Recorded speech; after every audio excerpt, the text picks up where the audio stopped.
There are a lot of social media platforms and it is extremely overwhelming. We run a media company, we have a staff, and we can't even post on all of them. If you're watching this, you're probably a full-time real estate agent, showing actual houses, doing deals, having constant anxiety. And guess what? You're basically also running a media company. At least that's how you should probably look at it. But there's Threads, LinkedIn, Instagram, Facebook, TikTok, Lemon8, Be Real, Clubhouse, YouTube, DraftKings. What the hell are you supposed to do with all of your time? Well, in this video, I'm going to rank my top 7 social media platforms for real estate agents. And if you like the sound of that, throw this video a like and sub to the channel because when you do it, I grow stronger. All right, so number 7, of course, is Clubhouse. No, I'm just kidding. I imagine Clubhouse now is just like 3 social media entrepreneur hustle gurus yelling at each other. If you don't have Ferraris in your driveway, big lifted ass fucking trucks, a mansion on the fucking beach, you don't have the fucking money in your bank, then stop acting like you fucking do. But being on Clubhouse in 2020 did result in good networking and connections, so don't sleep on platforms that turn out to be fads because now there's Twitter Spaces, which is basically the same thing as Clubhouse. So number 7, actually in my mind, is Twitter, or now it's called X. Do I think you will get leads off Twitter? Probably not right away, or maybe never, but this is why I would at least mess with Twitter if I was a real estate agent. Twitter is a great place to test content, and it's a great place to source content, and it's a great place to see what's trending in real time. When I have a concept or joke for the broke agent, the first place I test it out is usually Twitter. Then I see how it does, I workshop the text, I maybe throw it on a photo or a video, or I just post it in the actual feed as a screenshot from Twitter, which looks way cooler than a blank Canva background. So if you are on Twitter, search real estate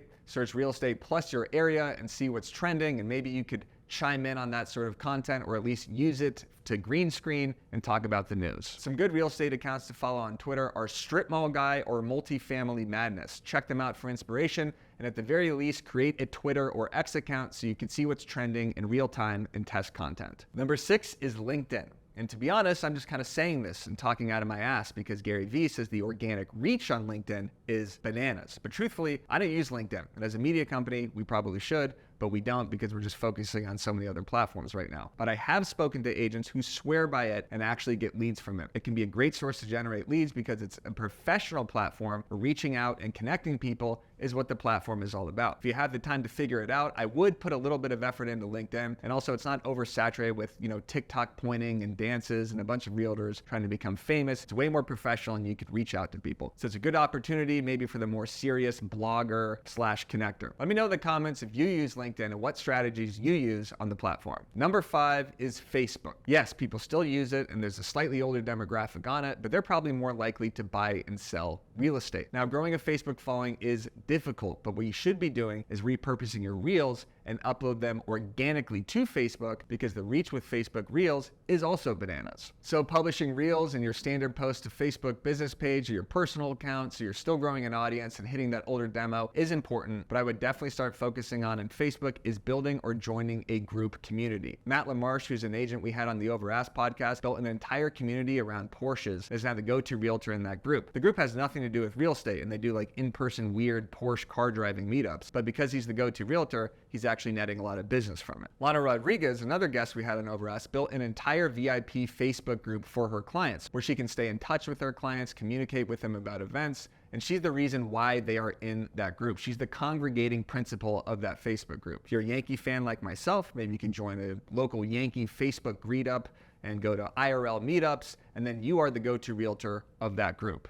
So join other realtor Facebook groups and maybe start your own. Also, you should join other realtor Facebook groups for masterminds and questions and referrals. Most importantly, you should probably just join BAMX, which is our Facebook group. It's our private community. It's extremely valuable because we have constant questions and ideas about content and agent tactics, and there's constant questions and communication flowing in the group because we actually want to help agents build their brand and sell more homes. And if you haven't joined BAMX, there's a link down in the description where you can access all of our courses, our live streams, and our private Facebook community where we talk about content nonstop. Use code marketing for 10% off. Number 4 is TikTok. Kind of LinkedIn, I'm just kind of saying this because Gary Vee ranks this number 1, and I would be a fool not to listen to him at this point. Personally, I've been using TikTok less and less, but it's where cultural trends start within content, and it's still easier to build an audience on TikTok than it is Facebook and Instagram. The conversion on TikTok for real estate is not great because because it's a younger demographic, and the main course of action is to scroll and be entertained. So a lot less people are actually going to click on your profile, go to your website, or actually hit that link. But there's a lot of realtors crushing it on TikTok, like Erin Gruchot with property tours, and of course the infamous Glenda Baker and her amazing storytelling. But also with TikTok, you have the whole China thing, getting all of our data and info. It might get banned, it might get unbanned, and it's just unstable, and it just kind of makes me uncomfortable. If you're not posting there, I would use TikTok to at least consume content to get ideas. Number 3 is Instagram. Instagram is my favorite by far, and still the most versatile platform in the game. It's perfect for real estate. It's visual, it's educational, it's entertaining, you have highlights for your listings, stories to show behind the scenes, your feed to educate and promote sales,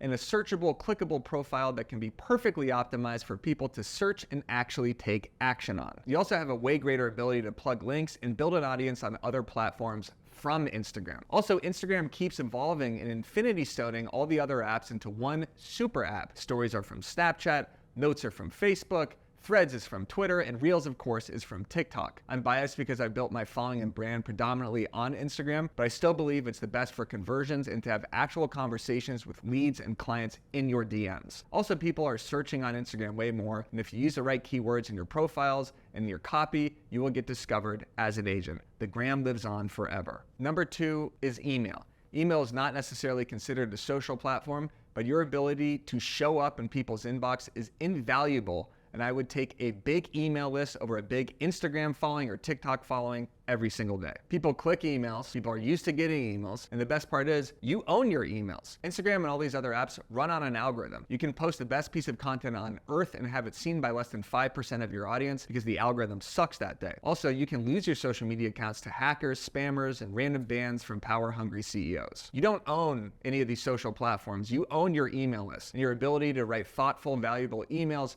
to your clientele without relying on an algorithm to feed people is ideal. Number 1 is YouTube. If I had to start the Broke Agent brand or BAM from scratch, I would have focused on doing high quality YouTube videos. The conversion rate, the ability to create hyperlocal content, and the ability to create content around what people search makes YouTube the most powerful social media tool in real estate. Check out channels like Jeremy Knight, Ken Pozak, Tom Story, and Monica Church as examples of agents putting out hyperlocal, searchable content that actually converts. The best part is you don't need a large subscriber base on YouTube, and the audience that watches you in long form is so much more bought in than the audience that sees little snippets on your Instagram or your TikTok. You can host your podcast on YouTube, interviews, and long form that builds trust and actually captivates an audience to help you sell more real estate. So those are my top 7. Let me know how you would rank these in the comments below. Where do you agree? Where do you disagree? And what platforms are getting you the most leads?